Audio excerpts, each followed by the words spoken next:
Okay guys, nakita ninyo ang lubot sa kaldero sa rice cooker. Perting ito ma, diba? Gamitan na ko og cook with dishwashing liquid. Tsaga-tsagaan lang. Nasa 90%, 80% na lang.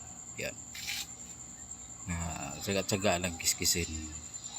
Ayan, at ginamit ko po yung scotch, yung steel wool ng sa may foam. Yun ang gamit ko. Then, ayan.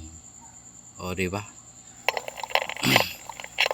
Linis 80%, 80-85%. At least, nalinis din, diba? Wala nang itim. Kaya subukan nyo po. Cook with dishwashing liquid.